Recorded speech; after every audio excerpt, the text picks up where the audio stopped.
so live po tayo ngayon sa Manila. Ayan. So yung mga nagtatanong kung saan tayo, so nasa training lang po tayo. So ito tayo sa Manila. So ano na tayo? Nasa second day ng training. Ayan. Kaya minsan you miss.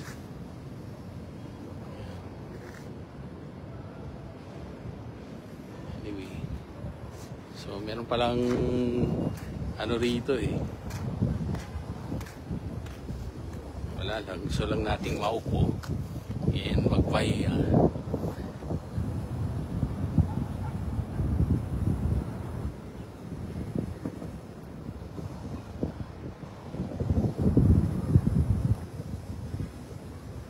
So pag mga trip-trip lang na so magpahinga rito, so ganito lang.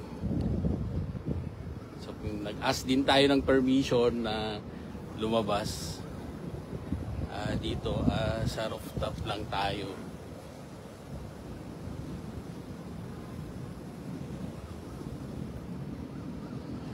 So kaupo lang tayo rito. So kanina we took pictures, ngayon naman yung mga kasama ko nagpapahinga, so tayo naman ay nandito lang. So rin nating magpahinga kahit paano makalanghap din ng sariwang hangin. Okay, so hello po sa lahat. So sa mga nagtatanong regarding doon sa ating mga topic, okay, in the previous days. So, unang-una dyan would be yung pag-guest natin sa yung pag-guest natin sa radyo via Bombo Vegan. So, nag-guest tayo doon dahil syempre they ask us to again be a guest of the program. So, tayo naman, di tayo mahirap kausap, lalo kung wala tayo sa ating yung wala tayo sa Ilocos, so nasa malayo tayo, nasa seminar tayo, so that's the reason why syempre pag walang gagawin, so we give time as well na pagbigyan din sa kanilang request. So yung topic namin na pinag-usapan ay of course yung mainit pa rin na tungkol doon sa Sampaguita girl at yung sa security guard. So wag daanin yung ating mga komento base sa ating nararamdaman kung ang ating pinupunto ay punto legal. Okay, so yun naman yung tip ko sa inyo, kasi minsan nadadaan kayo sa damdamin. So syempre doon sa video mismo makikita mo na merong unang-una dyan would be yung pang-abuso. So, sa naman natin, pananaw natin, hindi po tama yun. Okay, shall we say na merong pagsisinungaling sa part ng bata dahil instead of saying na siya ay 22 years old, so yung paniniwala kasi niya na yun yata na kung ikaw ay minor na nakikita doon na nagbebenta ng Sampaguita, mas marami ka daw kasing ma-convince na tao na bibili sa'yo. So, ngayon, that's part of marketing. Yung ginawa niya, syempre, para makuha yung simpatsya ng tao at makapagbenta siya na lalo, ay nagsusuot siya ng damit na pang minor. Okay, so, syempre, yung minor, pag nakadamit yan ng pang-elementary, so sa tingin mo minor yan, so most likely yung feeling na maawa ka doon, kaya tendency would be you would buy yung Sampaguita na binibenta niya. So ang komento naman natin doon, that's marketing strategy yun. So meron ba siyang nilabag sa batas? The answer is no, wala naman. Wala namang pinagbabawal doon sa kanyang ginawa. So, wag nyo nang gawan ng issue. Strategy niya yon para mas maraming bubili sa kanyang produkto. Yun lang yun. So wala naman siyang masamang ginawa. So huwag bigyan ng issue. So bata pa lang siya, nagsisinungaling na. Oo. Okay, so yung punto na doon na pagsisinungaling siguro sa tingin nyo, pero that's an exercise of ano yan, parang marketing strategy yun. Okay, so marketing strategy niya lang yun para makakuha siya ng mas maraming tawag ito, mas maraming kliyente or customer para sa kanyang sampagita na binibenta. So walang issue doon. So punta naman tayo doon sa part ng security guard. So syempre yung security guard, obligasyon niya na pangalagaan yung property ng kanyang amo na pinagsasabihan. So ngayon siguro yung guard na yon is under contractual status under an agency. So ganun po yon. So kung nasa agency siya, so kailangan niya pagsilbihan na maayos yung agency.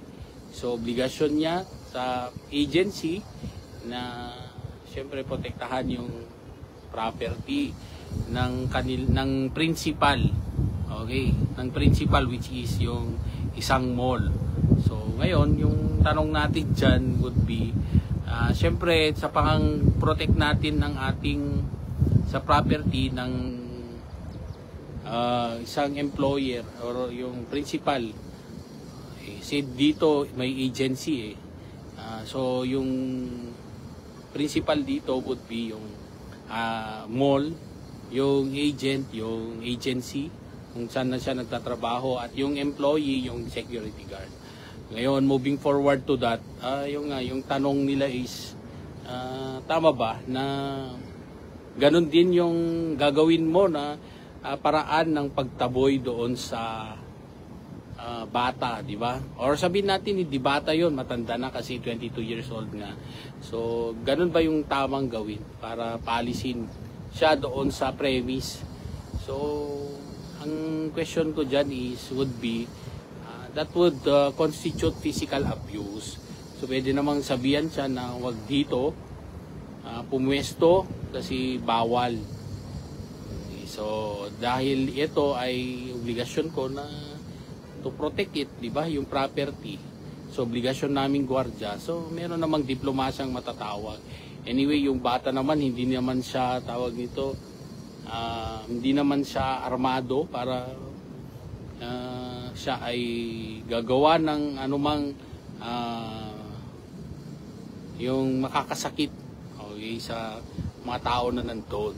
So kaya sabi ko, bakit naman kasi ginawang physical yung pagtaboy doon? So nakita nyo naman sa video, hindi naman di ba, picture paints 1,000 words. So wala, hindi naman nagsisinungaling yung video sa nakita natin, di ba? So wag natin i-justify that it's because nagsinungaling yung biktima doon, will justify as well yung ginawa ng security na paraan ng pagtaboy sa kanya. Hindi naman po yun. Okay, so moving forward, so tama ba natanggalin? Yan yung labor issue dyan. Tama ba natanggalin din yung security guard doon sa kanyang ginawa? So sa ilalim ng natin, labor code, what constitute, okay, what kind of violation yung nagawa ng security that would be a ground for just termination. So sa batas kasi dalawang klase yan na paraan ng pag-terminate ng isang empleyado. So unang dyan would be through authorized cause, and yung pangalawa is just cause. Okay, pag authorized cause, ang implikasyon niyan would be it is employer-driven termination. Like for example, merong labor-saving device. Yung isang employer, so kailangan niyang magtipid, merong mechanization ng kanyang mga proseso. So anong gagawin doon kung may mechanization? So kung may mechanization yan, hindi yan dahilan na yung termination ng employment. It's because of outside the force of the employee So, kung employer yung gumawa ng hakbang para mabawasan ang kanyang mga empleyado or merong layoff ganyan. So, ang implication kasi po niyan is that babayaran ng separation pay yung mga matatanggal sa trabaho. So, yun po. So, ngayon, moving forward, doon naman sa just cause, yung just cause na termination would mean, di ba, pag just cause kasi yan, ang dahilan ng kanyang termination ay dahil doon sa mismong empleyado, meron siyang hindi nagawang di tama doon sa kanyang employer. So dito sa kaso na to, 'di ba, merong nakitang pang-aabuso na ginawa ng security doon sa bata. Okay, so kung may pang-aabuso, so ano sa tingin ng employer doon, is that a form of grave misconduct? Okay, so in exercise of his official duty. So kung titingnan mo, 'di ba, hindi naman ano 'yan eh. Hindi naman one time incident naman 'yon yung nangyari. So para sa akin, 'di ba, would that constitute a just cause? So hopefully hindi naman, kasi at the end of the day, nagkapatawaran naman na yata yung yung biktima at yung tawag nito yung security guard. So kung sa tingin ko, yung namang termination from employment or your removal from the service, yung security, it's sa labor ang tawag doon, too harsh a penalty, diba? So masyado namang ano yun eh, masyado namang grabe naman yung parusang ipapataw doon kung yan ay dahilan ng kanyang pagkakatanggal sa trabaho. So tayo sa labor advocate, hindi natin ano yan eh, pinapanigan. So hopefully hindi naman kasi repeated incidents yun. So kung sana ilang ulit na niyang ginawa yun, so para sa akin, ground na yun para tanggalin siya din talaga sa serbisyo, kasi hindi naman tama yun. Then again, isang beses lang yun, so yung penalty naman ay tatanggalin mo siya sa kanyang trabaho. It's too harsh a penalty. So anyway, doon naman sa term kasi na sinibak. So yung sinibak kasi, I have been hearing that word for several times doon sa mga news. Pero nung pag napansin ko, di ba sinibak na yan dati? Bakit nasa ibang ano naman lang siya, assignment? Okay, yung sinibak pala is he was removed. So ang remove kasi, marami namang paraan ng pagtanggal sa isang empleyado. Pwedeng tanggalin siya sa kanyang post or assignment. Pwede na at ilipat sa ibang departamento or ibang lugar. Pwede namang tanggalin siya na indefinitely, na wala na siya talaga sa kanyang trabaho. So wala na, terminated ng kanyang employee-employer relationship. So yun po yung definisyon ng sinibak. Kaya yun. So hopefully yung sibak na sinabi doon is that doon lang sa kanyang post at transfer siya sa iba. So ngayon yung another issue there is that yung kung totoo na sinibak siya or tinanggal siya sa kanyang trabaho. Okay, so anong implication nun? Kasi kung it's a just cause yung kanyang termination, so ibig sabihin nun, pag just cause yung kanyang termination, ang implication po niyan, wala po kasi siyang matatanggap na benepisyo. So he is not entitled anymore to what we call separation pay. Wala siyang matatanggap na kahit anumang benepisyo galing sa employer. Okay, so yun po ang implication naman ng just cause termination. So mabigat po yun. And of course, di ba, mahirapan yun na maghanap na ng ibang trabaho kasi nga, di ba, tinanggal siya dahil sa kanyang yung violation, okay, sa kumpanya. So yun po yun ang implication niya. Ngayon sa pagkalimbawa, ginawa yon na ite-terminate siya talaga doon sa kanyang sa serbisyo, di ba, na for just cause. So dapat yung kumpanya naman should follow the tinatawag natin na procedure. Meron kasing procedure po yan. Hindi po pwedeng right in an instant, tanggalin na siya. Kasi meron po kasing binibigay ng batas na procedure po sa isang empleyado bago siya tanggalin sa kanyang sa serbisyo. So una dyan would be ito yung binabanggit ko dati na twin notice rule. So when you talk about twin notice, dalawang notices bago siya tuluyang matanggal sa serbisyo. So una dyan would be notice to explain. So yun na yung matatanggap niya. So mahangin na dito sa mahangin. So tayo naman nagpapahagid din. So ginagamit lang natin yung pagkakataon. Siyempre, hindi nasasaya din tayo sa oras na nakaupo lang tayo na wala ding ginagawa. So yun. Una dyan is notice to explain. So magpapaliwanag ngayon, mabibigyan ng pagkakataon. Ito na yung due process na opportunity to be heard. Okay. There is now this opportunity to be heard on the part of the employee para naman mapakinggan ang kanyang panig tungkol doon sa insidente or sa inaakusang violation na nagawa niya. So that is the una, bibigyan siya ng notice to explain. Ngayon, magpapaliwanag siya, sasagot siya doon sa alleged na violation niya or yung commonly known as show cause order. So meron siyang show cause order. So ngayon, magpapaliwanag siya.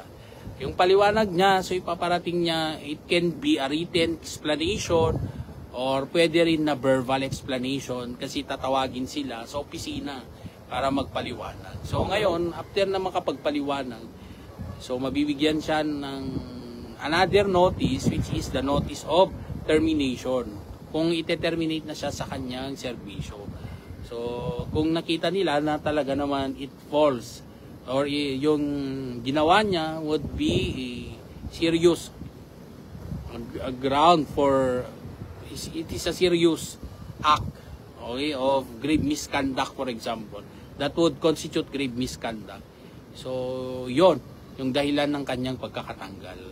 Okay, so ngayon moving forward to that, wala pa siyang remedy doon. Ganun na lang daw ba yung kanyang hangganan sa kanyang legal remedies. So pwede naman niyang questionin yun sa pamamagitan ng seek ng assistance ng DOLE. Okay, so tayo naman sa tingin natin yung punto naman natin dito, it's just an exercise of one's rights. Okay, yung gagawin din niya na pag-question doon, karapatan niya yun. Okay, kasi syempre siya kahit paano apektado pa rin doon. Diba? Doon sa insidente na yun. Siyempre, imagine mo naman na matatanggalan nga siya ng benepisyo. Mawawalan pa siya ng trabaho.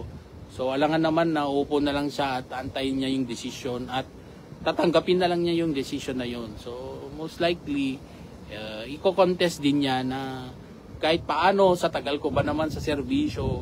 So, baka naman sobra yung penalty to be imposed sa akin na tatanggalin ako sa serbisyo.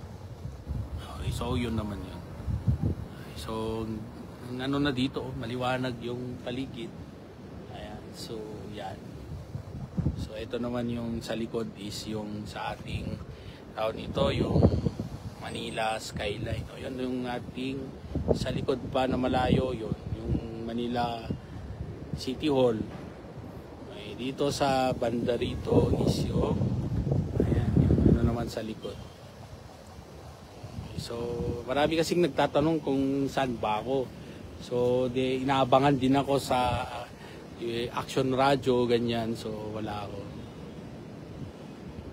Ayan. So, nagtanong kasi yung kasama namin sa office. So, kumusta naman daw sa seminar. So, ayun. And, ito, sabi ko. And another thing also, syempre, kung nagtatanong na, so marami akong sasagutang mga tao. So sabi ko, di mag-live na lang ako. Anyway, ano naman to, mas di ba? Wala nang edit, live na to. So hello po sa lahat. O yun, pati roommate ko nanonood. yun. Wala lang. Ganda pala dito sa taas. Tapos mamaya pala sasarado yung pinto, no?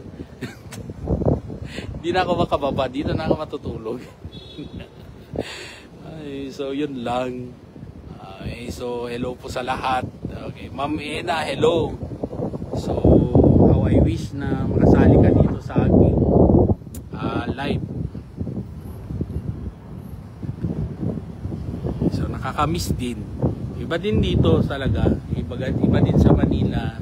Iba din sa probinsya. So yun dito. Syempre, ito naman ito yung hindi ko pa napuntahan din sa aking apartment sa sa Ilocos kasi parang may rooftop din pero di ako pumupunta kasi ako yung tao na wala lang pag hindi ko pa naipaalam di talaga pupunta. So ngayon naipaalam ko, so kaya nandito tayo sa rooftop para magpahinga din kahit paano, di ba? So di tayo kasi mahilig maglibot-libot ganyan, so dito na lang. So yung mga nagtatanong, so saan tayo? Nandito tayo, di ba? Okay, so yung mga nagsasawa sa aking mukha, pwede ko naman, ayan. Ayan. Ayan. Hello, Attorney Nick. O, ayan. Attorney Nick, hello. O, di ba? Nasa, ayan. Wala eh. O, ayan. Nasa ano tayo? Ayan. Ganda naman. Ayan. O, iba gusto nyong mas malaki. So, try natin. Ayan. Lagyan natin. Pwede rin. Ayan. Ayan o.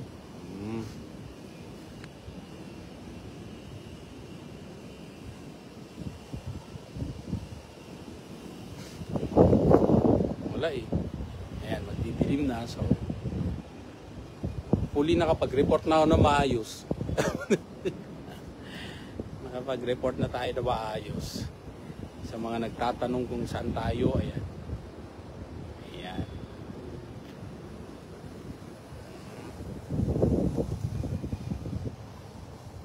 Okay, so, yun po. Yan lang. So, that's it. That's it for now. Okay, so, yun po. Malamig kasi mahangin sa taas. Tapos yung nagbibideo pa medyo mahangin din. Kaya, yun. Malamig na. Mahangin, tapos mahangin din yung taong nagbibideo. Kaya, nagkasabay na. So, 50-50. So, 100% na yung lamig. Yun lang. Okay, so ayan. So yung mga gusto magbigay ng stars, pwede rin. Naobliga. So naobliga pa kayong magbigay ng stars. So happy lang ako kasi dito rin sa taas meron kasing signal. Pag doon sa room namin, wala, mahina yung signal. Kaya di ako makapag-live.